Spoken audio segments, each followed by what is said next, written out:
এজন্য সমস্ত আসমান জমিনের সবকিছুর একচ্ছত্র মালিক হচ্ছেন মহান আল্লাহ পাক। তিনি সবকিছুর গোপন খবর জানেন, এমনকি প্রকাশ্য অপ্রকাশ্য সব জানেন, এবং মানুষের পাপ পুণ্য সব খবর তাদের উনার কাছে, আল্লাহ তাআলার কাছে রয়েছে। ওয়ামা তা'তিহিম মিন আয়াতিন মিন আয়াতি রাব্বিহিম ইল্লা কানু আনহা মুরিদিন। তাদের মালিকের আয়াত সমূহের মধ্যে এমন একটি আয়াত নেই যা তাদের কাছে আসার পর তারা তার থেকে মুখ ফিরিয়ে নেয়নি। আল্লাহ তাআলা এখানে কাফির মুশরিকদেরকে উদ্দেশ্য করে বলতেছেন, তাদের কাছে যতবার আমি আয়াত পাঠিয়েছি, অর্থাৎ যত আসমানি কিতাব তাদের কাছে এসেছে, সব আসমানি কিতাবকে তারা প্রত্যাখ্যান করেছে, এর থেকে মুখ ফিরিয়ে নিয়েছে। যার কারণে মুখ ফিরিয়ে নেওয়াতে তাদেরই লস হয়েছে, তারাই ক্ষতির মধ্যে পড়েছে, আল্লাহ পাকের পুরো ক্ষতি হয় নাই। فقد كذبوا بالحق لما جاءهم فسوف يأتيهم أنباء ما كانوا به يستهزئون। তাদের কাছে যতবার সত্য দিন এসেছে ততবারই তারা তাকে মিথ্যা বলেছে। অচিরেই তাদের কাছে সে খবরগুলো এসে হাজির হবে জানিয়ে তারা বিদ্রুপ করেছিল। সত্য দিন যতবার ইহুদি নাসরাদের কাছে এসেছে ততবার তারা একে মিথ্যা বলেছে। আল্লাহ তাআলা বলেন, অচিরেই সেই সমস্ত দিন, সেই দিন এসে উপস্থিত হবে জানিয়ে তারা ঠাট্টা বিদ্রুপ করেছিল। অর্থাৎ আল্লাহ তাআলা সত্য দিন পাঠিয়েছেন, নবী পাঠিয়েছেন, কিতাব দিয়েছেন। এই কিতাবে এবং নবী তাদেরকে এক আল্লাহর প্রতি ঈমানের দাওয়াত দিয়েছেন, পরকালের কথা বলেছেন, জান্নাত জাহান্নামের কথা বলেছেন, জাহান্নামের শাস্তির কথা, আযাবের কথা বলেছেন। কিন্তু তারা তার থেকে মুখ ফিরিয়ে দিয়েছে, নবীর সাথে ঠাট্টা বিদ্রুপ করেছে। অচিরেই তারা সেই সমস্ত অবস্থার সম্মুখীন হবে জানিয়ে তারা ঠাট্টা বিদ্রুপ করেছিল। এর মানে হচ্ছে তারা নবীকে নিয়ে ঠাট্টা করেছে, পরকালকে নিয়ে ঠাট্টা করেছে। কাল কিয়ামতের ময়দান যখন তাদেরকে উপস্থিত করা হবে আর তাদেরকে বলা হবে, তোমরা কেন জাহান্নামে আসলে? তোমাদের কাছে কি কোনো নবী যায় নাই, কোনো কিতাব কি আল্লাহ পাঠান নাই? তখন জবাবে তারা বলবে, আল্লাহ তাআলা কিতাব পাঠিয়েছিলেন, নবী পাঠিয়েছিলেন, কিন্তু আমরা তাদেরকে অস্বীকার করেছি, আল্লাহর কথা নবীর কথাকে আমরা মানি নাই। যার কারণে আজকে আমাদের এই অবস্থার সম্মুখীন হতে হয়েছে। তারপর আল্লাহ রাব্বুল আলামিন বলেন, আলাম ইয়ারাউ কাম আহলাকনা মিন ক্বাবলিহিম মিন ক্বারনিম মাক্কান্নাহুম ফিল আরদ মা লাম নুমাক্কিন লাহুম ওয়া আরসালনা السماء عليهم مدرارا وجعلنا الأنهار تجري من تحتهم فأهلكناهم بذنوبهم وأنشأنا من بعدهم قرنا آخرين। তারা কি দেখেনি তাদের আগে আমি এমন বহু জাতিকে ধ্বংস করে দিয়েছি যাদের আমি পৃথিবীতে প্রতিষ্ঠা দান করেছিলাম, যা তোমাদেরও দান করিনি। আকাশ থেকে তাদের উপর প্রচুর বৃষ্টি বর্ষণ করেছি, আবার তাদের মাটির নিচ থেকে ঝর্ণা দ্বারা প্রবাহিত করে দিয়েছি। অতঃপর তাদের পাপের কারণে অচিরেই তাদেরকে ধ্বংস করে দিয়েছি, আর তোমাদের পর আমি নতুন জাতির উত্থান ঘটিয়েছি। আল্লাহ তাআলা বলে, তারা কি দেখেনি? অর্থাৎ যারা কিয়ামতকে অস্বীকার করতেছে, নবীকে, আল্লাহ কোরআনকে, কালামকে অস্বীকার করতেছে, তারা কি দেখেনি ইতিপূর্বে আল্লাহ তাআলা এই পৃথিবীতে বহু জাতি নাযিল করেছিলেন, আর এই সমস্ত জাতিদেরকে আল্লাহ তাআলা বহু নিয়ামত দিয়েছেন। এর মধ্যে থেকে বিশেষ করে একটি নিয়ামতের কথা আল্লাহ উল্লেখ করেন, তাদের জন্য আমি আকাশ থেকে বৃষ্টি বর্ষণ করেছি। আকাশ থেকে যখন বৃষ্টি বর্ষণ হয়, বৃষ্টির কারণে জমিন উর্বর হয়, জমিন ফসল ধারণের ক্ষমতা গ্রহণ করে, জমিন উর্বর হয়। শুধু জমিকে উর্বর করে দেয়নি, আমি নিচ দিয়ে তাদের জন্য ঝর্ণামালা প্রবাহিত করে দিয়েছিলাম। আর বিশেষ করে মরুভূমি এলাকায় এমন বাগান যদি হয়, যে বাগানের মধ্যে ঝর্ণা রয়েছে, এই বাগান খুবই মূল্যবান, খুবই দামি, তো আল্লাহ তাআলা তাদেরকে আকাশ থেকে বৃষ্টি দিয়েছেন এবং জমিনের মধ্যে ঝর্ণা দ্বারা প্রবাহিত করে দিয়েছেন। এত সব নিয়ামত দেওয়ার পরও তারা যখন আল্লাহ তাআলাকে অস্বীকার করলো, এই অস্বীকার করার কারণে আল্লাহ তাআলা তাদেরকে ধ্বংস করে দিলেন এবং তাদের স্থলে আল্লাহ তাআলা নতুন জাতিকে সৃষ্টি করলেন। ইতিপূর্বে আমরা জানি, ইসলামের ইতিহাসগুলো ঘাটলে দেখা যায় আল্লাহ তাআলা বহু জাতিকে ধ্বংস করে দিয়েছেন। কওমে আদ, কওমে সামুদ, ওদেরকে আল্লাহ তাআলা কত নিয়ামত দিয়েছিলেন। আল্লাহ তাআলা তাদেরকে যখন তারা অস্বীকার করলো, আল্লাহ তাআলার নাফরমানির সীমা লঙ্ঘন ছাড়িয়ে গেল, তখন আল্লাহ তাআলা তাদেরকে পাকড়াও করলেন আর আযাব দিয়ে ধ্বংস করে দিলেন। এমনকি বর্তমান সময়ে লোকেরা যদি আল্লাহ তাআলার সীমা লঙ্ঘন করে, সীমা লঙ্ঘন করতে করতে যদি সীমা ছাড়িয়ে যায়, আল্লাহ তাআলা হঠাৎ করে ধরবেন এবং এমন ভাবে ধরবেন ওরা আর ছুটতে পারবে না। তারপর আল্লাহ তাআলা বলেন, ওয়ালাউ নাযালনা আলাইকা কিতাবান ফি কিরতাসিন ফালামাসুহু বিআইদিহিম ফাকালা আল্লাযীনা কাফারু ইন হাযা ইল্লা সিহরুম মুবিন। নবী যখন তাদেরকে কোরআনের দাওয়াত দিলেন, তখন তারা বলল, তুমি তো কোরআনের কথা বলতেছো, যে কোরআনের কথা বলতেছো, এরকম একটা কোরআন আল্লাহ তাআলা ফি কিরতাসিন, কাগজের মধ্যে এর লিখে দেননি। ফালামাসুহু বিআইদিহিম, যার কারণে আমরা সেটা স্পর্শ করতাম, হাত দিয়ে স্পর্শ করতাম। আল্লাহ বলেন, আমি যদি এমন করে দিতাম অর্থাৎ একটা কিতাব, ওই কোরআনকে আমি যদি আল্লাহ তাআলা নিজ হাতে কাগজের মধ্যে লিপিবদ্ধ করে গ্রন্থাকারে আমি আল্লাহ তাআলা তাদের কাছে পাঠাইতাম, তারা সেই কিতাবখানা হাত দিয়ে স্পর্শ করত।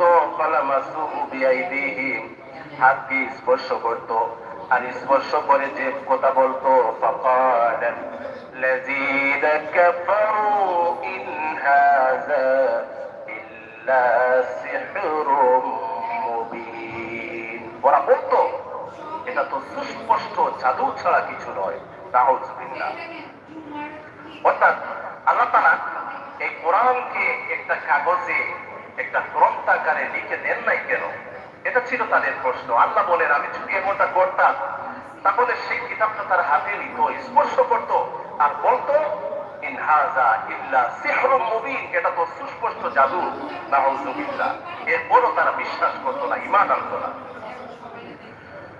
وقالوا لولا أنزل عليه ملك ولو أنزلنا ملكا لقضي الأمر ثم لا ينظرون।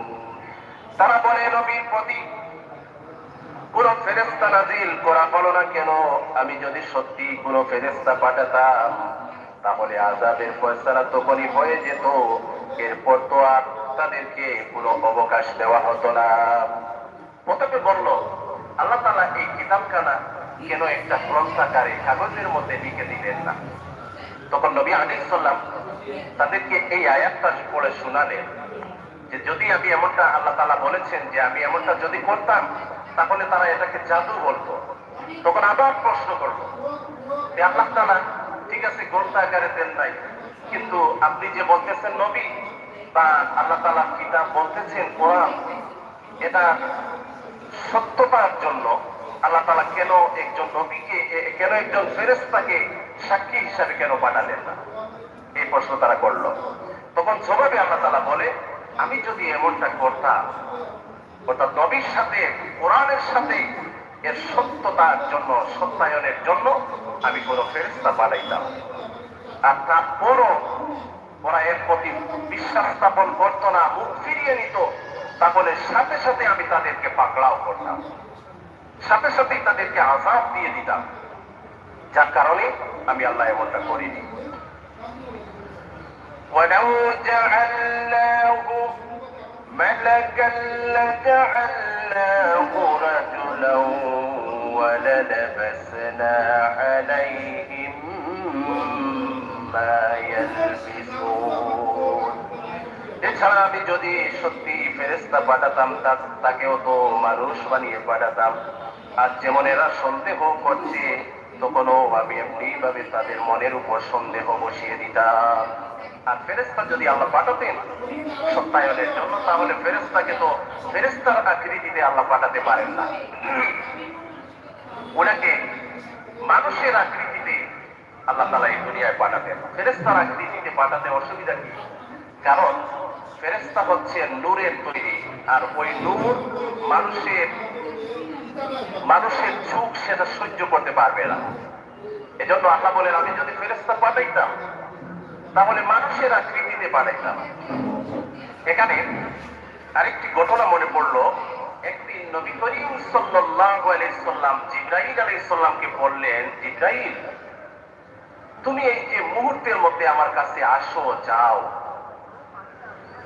আকাশ থেকে, এখান থেকে আকাশ কত দূর কল্পনা করা যায় না, কত দূর। তারপর ৭ আসমানের উপর সিদরাতুল মুনতাহা, অধিকাংশ সময় জিবরাইল আলাইহিস সালাম সেখানেই অবস্থান করেন। সেখান থেকে মুহূর্তের মধ্যে আসেন, আবার মুহূর্তে চলে যান। এত তাড়াতাড়ি তুমি কিভাবে আসো, বা তোমার আসতে কতক্ষণ সময় লাগে? হযরত জিবরাইল আলাইহিস সালাম বলেন, ইয়া রাসূলুল্লাহ,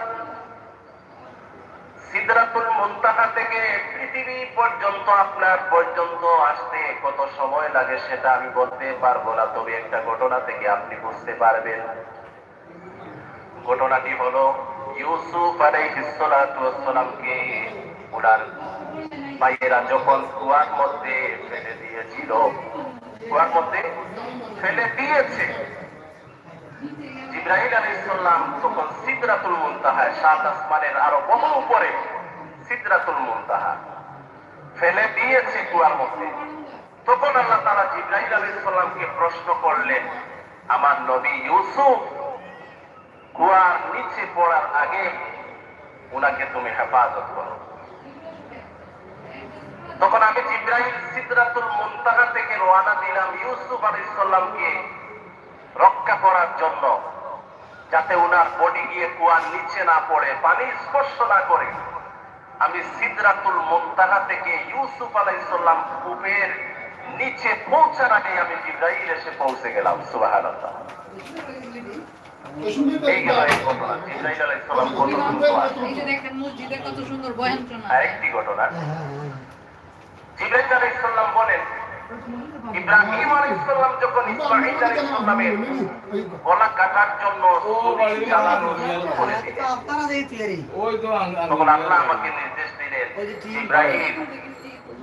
ইব্রাহিম আলাইহিস সালামের ছুরি ইসমাঈলের গলা কাটার আগে তুমি সেখানে উপস্থিত হও। তখন জিবরাইল আলাইহিস সালাম বলেন, এই দিন আমার মনে ভয় হচ্ছিল, না জানি আমি পৌঁছার আগে ইব্রাহিম আলাইহিস সালাম ইসমাইলের গলা কেটে ফেলে। তাই আমি আকাশ জমিনের মধ্যখানে থাকা অবস্থায় আমি আওয়াজ দিলাম আল্লাহু আকবার, এবং ইব্রাহিম আলাইহিস সালামের ছুরি ইসমাইলের গলা কাটার আগেই আমি সেখানে উপস্থিত হয়ে গেলাম। এখন বুঝুন জিবরাইল আলাইহিস সালাম কত দ্রুত আসেন। হযরত নবী করিম সাল্লাল্লাহু আলাইহি সাল্লাম বলেন, জিবরাইল তোমাকে তো আমি, তুমি তো সব সময় আসো। নবী আলাইহিস সালামের দরবারে জিবরাইল আলাইহিস সালাম বেশিরভাগ সময় আল্লাহর রাসূলের একজন সাহাবী হযরত দাহিয়াতুল কলবির এর আকৃতিতে আসতেন, কখনো পরিচিত মানুষের বেশে আসতেন, আর অধিকাংশ সময় বেশিরভাগ সময় হযরত দাহিয়াতুল কলবি রাদিয়াল্লাহু আনহুর আকৃতিতে আসতেন। একদিন নবী আলাইহিস সালাম বলেন, জিবরাইল আমি তোমাকে তোমার আসল আকৃতিতে দেখতে চাই। আসল আকৃতিতে। জিবরাইল আলাইহিস সালাম বলেন, ইয়া রাসূলুল্লাহ আপনি আমার আসল আকৃতিতে দেখতে পারবেন না। কেন পারবেন না? কেন পারবো না? নবী আলাইহিস সালাম প্রশ্ন করলেন। তখন জিবরাইল আলাইহিস সালাম বলেন, ইয়া রাসূলুল্লাহ আমার যে বডি আল্লাহ তাআলা তৈরি করেছেন, এই পৃথিবীতে আমার বডিটা সংকুলান হবে না। আমার আসল যে আকৃতি ওইটা এই পৃথিবীতে আমি আপনাকে দেখাতে পারবো না, কারণ পৃথিবী থেকেও আমার আকৃতি আরো বহু বহু গুণে বড়। সুবহানাল্লাহ। জিবরাইল আলাইহিস সালামের 600 নূরের পাখা, মুফাসসিরিনে কেরামগণ বলেন এর মধ্যে থেকে মাত্র 2টা পাখা যদি উনি প্রসারিত করেন তাহলে সমস্ত পৃথিবী ওনার 2টা পাখার ভিতরেই চলে আসে। এত বিশাল। আর সমস্ত বডি তো রয়ে গেল, 600 নূরের পাখা তো রয়ে গেল। এজন্য আল্লাহ তাআলা বলেন, আমি ফেরেশতা যদি পাঠাইতাম ওরা নবীর সত্যতার জন্য, সত্যায়নের জন্য যদি কোনো ফেরেশতা পাঠাইতাম, তাহলে ফেরেশতার আসল আকৃতিতে পাঠানো সম্ভব নয়, ওনাকে মানুষের আকৃতিতেই পাঠাইতাম। আর যদি ওরা ফেরেশতা পাঠানোর পরও যদি ওরা অস্বীকার করত, তাহলে আমি সাথে সাথে তাদেরকে আযাব দিয়ে দিতাম। এজন্য আমি নবীর সাথে, কোরআনের সাথে কোনো ফেরেশতা পাঠাই নাই। তারপর আল্লাহ রাব্বুল আলামিন বলেন, ওয়ালাকাদ ইসতুহজিয়া বিরাসূলিন মিন ক্বাবলিকা ফাহাকা বিল্লাযীনা খাসিরু মিনহুম মা কানু বিহি ইস্তাহজিউন। হে রাসূল তোমার আগে বহু নবী রাসূলকে নিয়ে তারা ঠাট্টা বিদ্রূপ করেছে। তাদের মধ্যে যারা নবীর সাথে ঠাট্টা বিদ্রূপ করেছে, আমি আল্লাহ তাদেরকে অচিরেই আমার আযাব দ্বারা তাদেরকে পরিবেষ্টন করে ফেলব। নবী সাল্লাল্লাহু আলাইহি সাল্লামকে নিয়ে কাফিররা যখন ঠাট্টা বিদ্রূপ করত, তখন কখনো কখনো নবী আলাইহিস সালামের মনে কষ্ট আসতো। নবী আলাইহিস সালামের মন কষ্ট দূর করার জন্য আল্লাহ তাআলা এই আয়াতখানা নাযিল করলেন আর বললেন, হে নবী শুধু আপনাকে নয়, বরং ইতিপূর্বে যত নবী পাঠিয়েছে সব নবী রাসূলদেরকে নিয়ে কাফির মুশরিকেরা ঠাট্টা বিদ্রূপ করেছে, এবং যারা এই কাজগুলো করেছে অচিরেই তারা আমার আযাবের সম্মুখীন হবে, আযাব থেকে তারা পরিত্রাণ পাওয়ার কোনো সুযোগ নেই। বরং হে নবী আপনি বলে দিন, কুল সিরু ফিল আরদি ফানজুরু সুম্মা আনজুরু কাইফা কানা আকিবাতুল মুকাজ্জিবিন। হে নবী আপনি বলুন, তোমরা পৃথিবীতে ঘুরে ফিরে দেখো, পৃথিবীতে ভ্রমণ করো আর দেখো নবী রাসূলদেরকে দিয়ে যারা ঠাট্টা বিদ্রূপ করেছে তাদের কি ভয়াবহ পরিণাম হয়েছে। নবী আলাইহিস সালামকে আল্লাহ বলেন, ইতিপূর্বে আপনার পূর্বে যারা ছিল তাদেরকেও নিয়ে ঠাট্টা বিদ্রূপ করা হয়েছে, এবং তাদেরকে আমি আযাব দিয়েছি, তাদেরকে ধ্বংস করে দিয়েছি। আর নবী আলাইহিস সালামকে উদ্দেশ্য করে আল্লাহ তাআলা বলেন, হে নবী আপনি বলুন তোমরা পৃথিবীতে ভ্রমণ করো, ঘুরো, এবং যারা আল্লাহ তাআলাকে অস্বীকার করেছে, নবী রাসূলকে নিয়ে যারা ঠাট্টা বিদ্রূপ করেছে, তাদের কি পরিণাম হয়েছে তোমরা দেখো।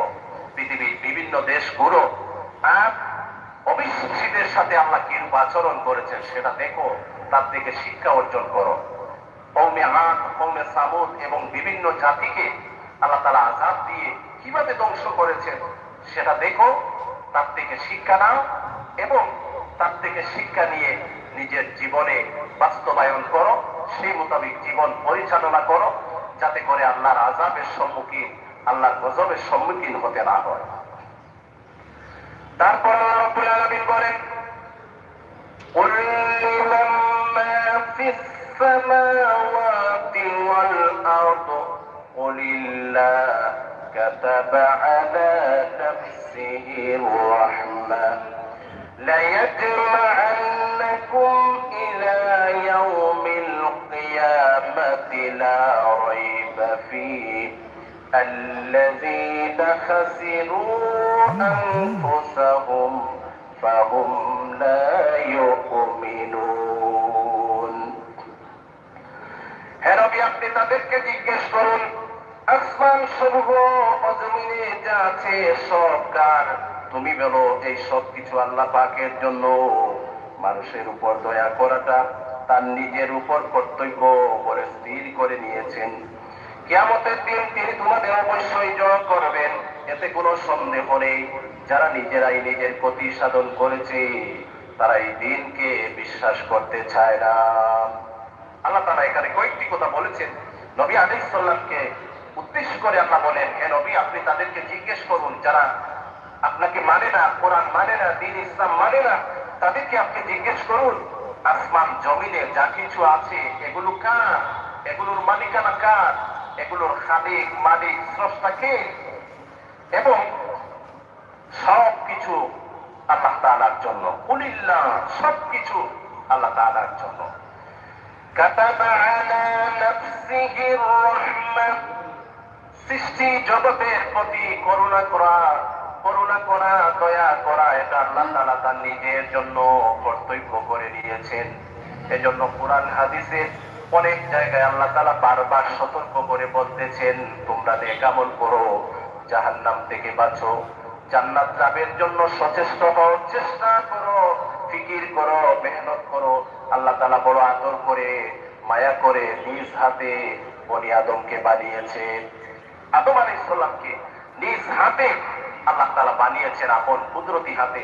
সেই আদমের সন্তানেরা জাহান্নামে যাক, শাস্তি ভোগ করুক, এটা আল্লাহ তাআলা কখনো চান না। এজন্য আল্লাহ তাআলা কোরআনে বারবার সতর্ক করতেছেন, বারবার আল্লাহ তাআলা কিতাব দিয়েছেন, এত নবী পাঠিয়েছেন, বারবার দুনিয়াবাসীকে সতর্ক করতেছেন। কেন? কারণ আল্লাহ তাআলা চান না কোনো মানুষ শাস্তির সম্মুখীন হোক। আর এই শাস্তিগুলো কত যে ভয়াবহ, এটা শুনতে স্বাভাবিক লাগতেছে, কিন্তু বাস্তবতা এর চাইতে আরো বহু গুণে কঠিন। তারপর আল্লাহ তাআলা বলেন, মা'আন্নাকুম ইলা ইয়াউমিল কিয়ামাতি লা রাইবা ফীহি, কিয়ামতের দিন সমস্ত পৃথিবীর মানুষগুলিকে আমি এক জায়গার মধ্যে জড়ো করবো, একত্রিত করবো, এত কোনো সন্দেহ নেই। লা রাইবা ফীহি, এতে কোনো সন্দেহ নেই। আর সেই দিন মানুষেরা স্বচক্ষে দেখতে পারবে দুনিয়ার জীবনে তারা কি অর্জন করেছে। তারপর আল্লাহ রাব্বুল আলামিন বলেন, আল্লাযীনা খাসিরু আনফুসাহুম ফাহুম লা ইউমিনুন। আর যারা নিজেদের ক্ষতি করেছে তারা এই দিনকে বিশ্বাস করতে চায় না। যারা দুনিয়ার জীবনে মুশরিক ছিল, কাফির ছিল, নাফরমান ছিল, আল্লাহ তাআলার ইবাদত করে না, তারা এই দিনের সম্মুখীন হওয়া লাগবে বা সম্মুখীন হতে হবে, জবাবদিহি করতে হবে, এটা তারা বিশ্বাস করতে চায় না। কারণ বিশ্বাস করলেই তো মুশকিল, অন্যায় করা যাবে না, অপরাধ করা যাবে না, আল্লাহ তাআলা নাফরমান হওয়া যাবে না। আর যদি এটাকে পিছনে ফেলে দেওয়া যায় তাহলে যা খুশি তাই করা যাবে। وَلَهُ مَا سَكَنَ فِي اللَّيْلِ وَالنَّهَارِ وَهُوَ السَّمِيعُ الْعَلِيمُ। রাত ও দিনের মাঝে যা কিছু স্থিতি লাভ করেছে তার সবকিছু আল্লাহ পাকের জন্য। তিনি সবকিছু শুনেন এবং সবকিছুই তিনি দেখেন। قُلْ أَغَيْرَ اللَّهِ اتَّخِذُ وَلِيًّا فَاطِرِ السَّمَاوَاتِ وَالْأَرْضِ وَهُوَ يُطْعِمُ وَلَا يُطْعَمُ قُلْ إِنِّي أُمِرْتُ أَنْ أَكُونَ أَوَّلَ مَنْ أَسْلَمَ وَلَا تَكُونَنَّ مِنَ الْمُشْرِكِينَ।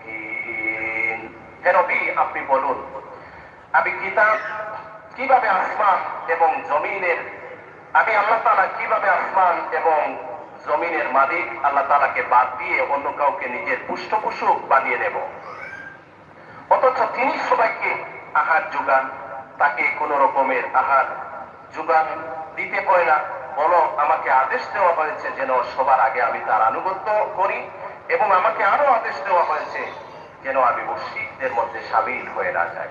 আল্লাহ তাআলা বলেন, হে নবী আপনি বলুন যে আমি কিভাবে আসমান জমিনের খালিক মালিক আমার স্রষ্টা আল্লাহ তাআলাকে বাদ দিয়ে অন্য কারো ইবাদত আমি কিভাবে করব? এটা তো আমার পক্ষে সম্ভব নয়। কারণ তিনি এই পৃথিবীতে যা কিছু আছে সব কিছুর আহারের ব্যবস্থা করেন, সবকিছু রিজিক তিনি আল্লাহ তাআলা দান করেন। এই পৃথিবীতে যত মখলুকাত রয়েছে সবার রিজিকের দায়িত্ব আল্লাহ তাআলার কাছে। আল্লাহ সুবহানাহু ওয়া তাআলা বলেন, এই পৃথিবীতে বিচরণশীল যত জীব রয়েছে সব রিজিকের, সব বিচরণশীল জীবের দায়িত্ব আল্লাহ তাআলা তার আপন কুদরতি হাতে নিয়েছেন। সবার রিজিকের দায়িত্ব আল্লাহর হাতে। আল্লাহ সুবহানাহু ওয়া তাআলা এই যে আমাদেরও রিজিকের দায়িত্ব আল্লাহ তাআলার হাতে। এখানে আল্লাহ সুবহানাহু ওয়া তাআলা রিজিকের দায়িত্ব নিয়েছেন আর আমাদেরকে কাজকর্ম করা, একটি কাজ করা, চাকরি করা, ব্যবসা করা, এটা হচ্ছে ওসিলা মাত্র। এটার মাধ্যমে আমরা এগুলো করি আর এটার মাধ্যমে আল্লাহ তাআলা আমাদের রিজিকের বন্দোবস্ত করে দেন। কিন্তু তাওয়াক্কুল এটা যার যে পর্যায়ে আল্লাহ তাআলা তাকে সেই পর্যায়ে রিজিকের ব্যবস্থা করে দেন। যেমন জীবজন্তু এদের দিকে যদি আমরা তাকাই, ওদের সমস্ত ভরসা অর্থাৎ 100-তে 100% ভরসা হচ্ছে আল্লাহ তাআলার উপর। এজন্য আল্লাহ তাআলা তাদেরকে আপন কুদরতি ভাবে রিজিকের ব্যবস্থা করে দেন। আল্লাহ সুবহানাহু ওয়া তাআলা বলেন, আওয়ালাম ইয়ারাউ ইলা তাইরি ফাওকাহুম সাফাতিন ওয়া ইয়াকবির মা ইউমসিকুহুন্না ইল্লার রহমান। আকাশের মধ্যে যাকে যাকে পাখি উড়ে সকালবেলা খালি পেটে বের হয়ে যায়, বিকেল বেলা পেট ভর্তি করে আবার তার বাসায় ফিরে যায়। জীবজন্তুগুলোর সমস্ত রূপে 100-তে 100 ভাগ হচ্ছে আল্লাহ তাআলার উপর ভরসা। এজন্য আল্লাহ তাআলা তাকে আলাদাভাবে রিজিকের ব্যবস্থা করে। আর মানুষ হচ্ছে যার যার ঈমান অনুযায়ী আল্লাহ তাআলা তার রিজিকের ব্যবস্থা করেন। যেমন কোরআনুল কারীমে আল্লাহ তাআলা এক জায়গায় বলেন যে যারা মুত্তাকি হবে, যারা তাকওয়া অর্জন করবে, তাদেরকে ওয়া ইয়াত্তাকিল্লাহা ইয়াজআল লাহু মাখরাজান ওয়া ইয়ারযুকুহু মিন হাইসু লা ইয়াহতাসিব। যারা তাকওয়া অর্জন করবে পরিপূর্ণভাবে আল্লাহ তাআলা তার রিজিকের ব্যবস্থা এমন জায়গা থেকে এমন ভাবে করে দিবেন যেটা তার কল্পনাতেও ছিল না। কিন্তু কখনো আমরা এর মধ্যে পেস লাগাইয়া ফেলি। যেমন অনেকে মনে করে চাকরি না করলে খেতে পারবো না, ব্যবসা না করলে খেতে পারবো না। এগুলো হচ্ছে ওসিলা মাত্র। কিন্তু আপনার আমার সবার রিজিক হচ্ছে আল্লাহ তাআলার হাতে। তিনি ব্যবস্থা করবেন, কিভাবে করবেন উনি ভালো জানেন। তবে উনি যে করবেন সেখানেও শর্ত রয়েছে। আমরা যদি আল্লাহর বন্দেগী করি তাহলে আল্লাহ তাআলা আমাদের রিজিকের ব্যবস্থা করে দিবেন। আমি আপনাকে চিনলাম না, ডাকলাম না, মানলাম না, আবার রুজির জন্য, রিজিকের জন্য কোনো চেষ্টা করলাম না, কোনো অসিলা গ্রহণ করলাম না, আর বললাম আল্লাহ আমার ঘরে এনে রিজিক দিবেন। এটা এটা হচ্ছে এক ধরনের ধোঁকা। রিজিকের জন্য হালাল ভাবে চেষ্টা করতে হবে, সেই সাথে আল্লাহ তাআলার বন্দেগী করতে হবে, আল্লাহর কাছে চাইতে হবে, তাহলে রিজিকের পথ আল্লাহ তাআলা খুলে দিবেন, প্রশস্ততা দান করবেন, এবং রিজিক যাতে আমার হাতে সহজভাবে আসে আল্লাহ তাআলা সহজ করে দিবেন। قل إني أخاف إن عصيت ربي عذاب يوم عظيم। হে রবি, আপনি বলুন, আমি যদি আমার মালিকের অবাধ্য হই তাহলে আমি এক মহা দিবসের আযাবের সম্মুখীন হব। আর আমি আমার আল্লাহ পাকের মালিকের কেন অবাধ্য হব? কারণ যদি অবাধ্য হই এক মহান দিবসে আমি চরম বিপদের সম্মুখীন হব। সেই মহা দিবসটি কি? সেটা হচ্ছে কিয়ামতের দিন। এই পৃথিবীতে যদি আমি আমার মালিকের অবাধ্য হই তাহলে কিয়ামতের দিন মহা এক বিপদের সম্মুখীন আমি হব। কাজে কিয়ামতের দিবসের সম্মুখীন সবাই হতে হবে। সেটা হচ্ছে মহা বিপদের দিন, মহা আযাবের দিন, মহা প্রলয়ের দিন। কাজে সেই দিন আল্লাহর সম্মুখে সবাই উপস্থিত হতে হবে এবং নিজের সমস্ত জীবনের কৃতকর্মের হিসাব সেই দিন আল্লাহ তাআলার কাছে দিতে হবে। মান ইউসরাফ আনহু ইয়াওমাইযিন ফাকাদ রাহিমা ওয়া যালিকাল ফাওজুল মুবিন। সে মহান দিবসে যাকে সে আযাব থেকে রেহাই দেওয়া হবে তার উপর নিঃসন্দেহে আল্লাহ তাআলা অনুগ্রহ করবেন, আর এটি হচ্ছে সুস্পষ্ট সাফল্য। সেই মহা আযাবের দিন অর্থাৎ কিয়ামতের দিন আল্লাহ তাআলা যাকে কিয়ামতের দিবসের আযাব থেকে রক্ষা করবেন সেই ব্যক্তি হবে প্রকৃতপক্ষে সফল কাম, সেই ব্যক্তি হবে প্রকৃতপক্ষে সফল। কাজে সেই কিয়ামতের দিবসে আযাব থেকে, সেই দিনের ভয়াবহতা থেকে বাঁচতে হলে আল্লাহ তাআলার প্রতি ঈমান আনতে হবে, সৎকর্ম করতে হবে। যেমন আল্লাহ তাআলা অন্য জায়গায় বলেন, ইন্নাল্লাযীনা আমানু ওয়া আমিলুস সালিহাতি ওয়া আকামুস সালাতা ওয়া আতাউয যাকাত লাহুম আজরুহুম ইনদা রাব্বিহিম ওয়া লা খাউফুন আলাইহিম ওয়া লা হুম ইয়াহজানুন। যারা আল্লাহ তাআলার প্রতি ঈমান আনবে, সৎকর্ম করবে, নামাজ কায়েম করবে, যাকাত প্রদান করবে, লাহুম আজরুহুম ইনদা রাব্বিহিম, ওই সমস্ত আমলের প্রতিদান তারা তাদের রবের কাছ থেকে পাবে, ওয়া লা খাউফুন আলাইহিম ওয়া লা হুম ইয়াহজানুন, আর তাদের কোনো ভয় ভীতি থাকবে না, তারা দুশ্চিন্তাগ্রস্ত হবে না। আল্লাহ তাআলা এই মৌতের সময় এবং কিয়ামতের দিবসের সমস্ত ভয় ভীতি আল্লাহ তাআলা তাদের থেকে দূর করে দিবেন। তারপর আল্লাহ তাআলা বলেন, ওয়া ইয়ামসাসকাল্লাহু বিদুররিন ফালা কাশিফা লাহু ইল্লা হুয়া ওয়া ইয়ামসাসকা বিখাইরিন ফাহুয়া আলা কুল্লি শাইইন কাদির। যদি আল্লাহ ছাড়া তোমাকে কোনো দুঃখ পৌঁছান তাহলে তিনি ছাড়া কেউ তা দূর করতে পারবে না। অপরদিকে তিনি যদি তোমার কোনো উপকার করতে চান তাহলে কেউ তাকে বাধা দিতে পারবে না, কেন তিনি সবকিছুর উপর ক্ষমতাবান। আল্লাহ তাআলা যদি কারো কোনো দুঃখ কষ্ট পৌঁছাইতে চান তাহলে সেখান থেকে কেউ রক্ষা করতে পারবে না। আর আল্লাহ যদি কাউকে সফলতা দিতে চান তাহলে এটা কেউ দূর করতে পারবে না। অর্থাৎ আল্লাহ যার ভালো চাবেন, সফলতা চাবেন, সেই ব্যক্তি সফল হবে, আর আল্লাহ যার মঙ্গল চাবেন না সেই ব্যক্তি অমঙ্গল থেকে বাঁচতেও পারবে না।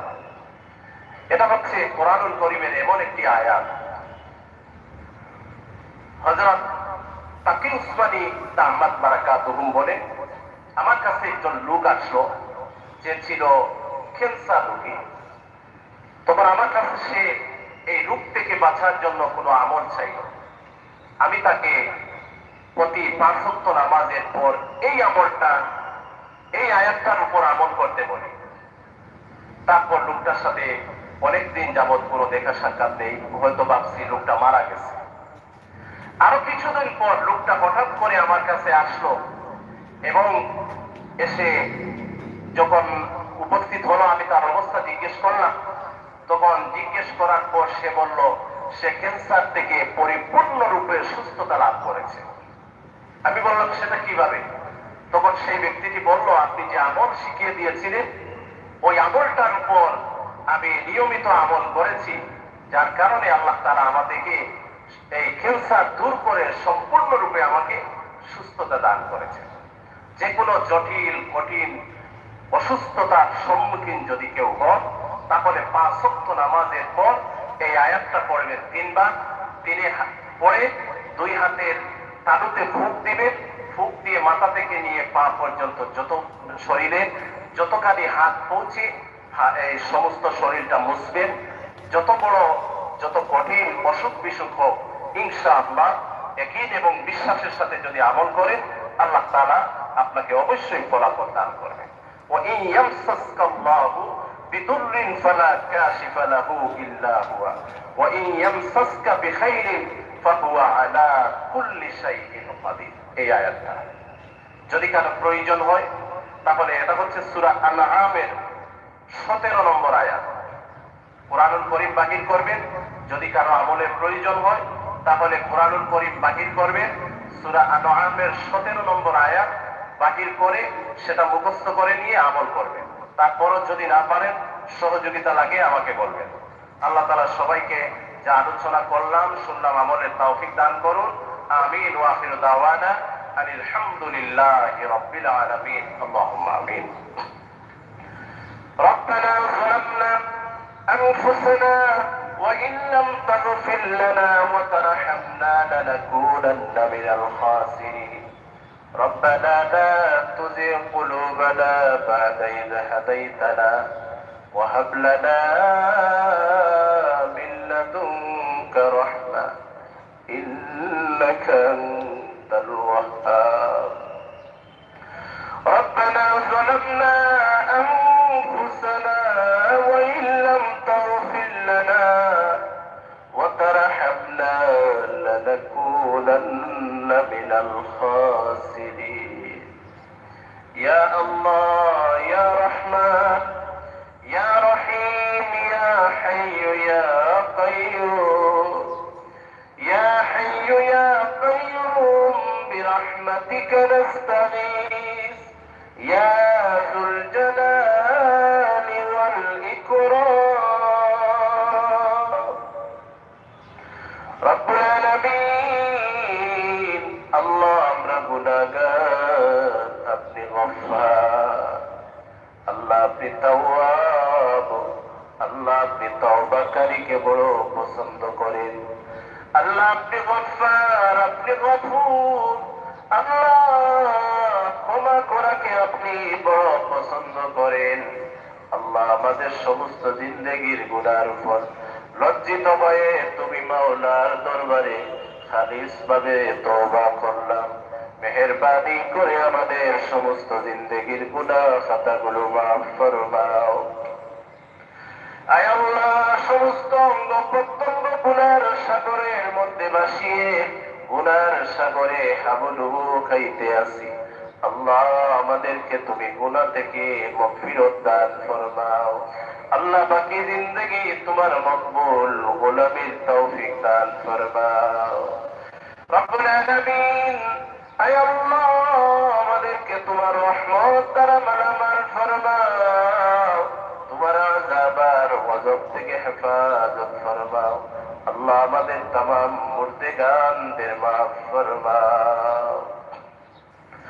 اللهم اغفر لحينا وميتنا وشاهدنا وغائبنا وصغيرنا وكبيرنا وذكرنا وانثانا. اللهم من احييته منا فاحيه على الاسلام. اللهم من احييته منا فاحيه على الاسلام ومن توفيته منا فتوفه على الايمان ومن توفيته منا فتوفه وثبوا على الإيمان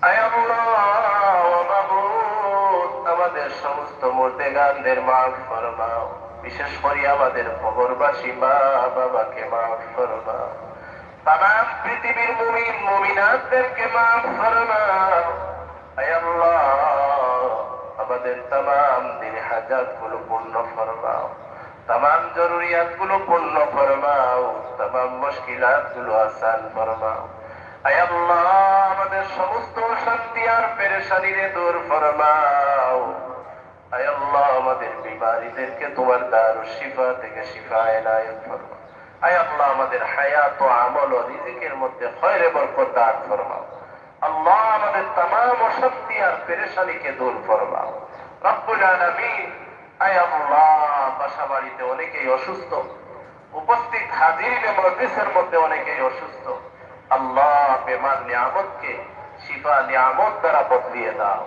আল্লাহ বারবার মক্কা মদিনার জিয়ারত নসিব করো আল্লাহ আমাদের নাম ধরে ধরে সোনার মদিনায় অসংখ্য অগণিত দুরুদ এবং সালাম হাদিয়া পৌঁছাও আল্লাহ আমাদের জান মাল ও ইজ্জত আব্দুল হেফাজত ফরমাও والسلام على المرسلين والحمد لله رب العالمين آمين برحمتك يا رب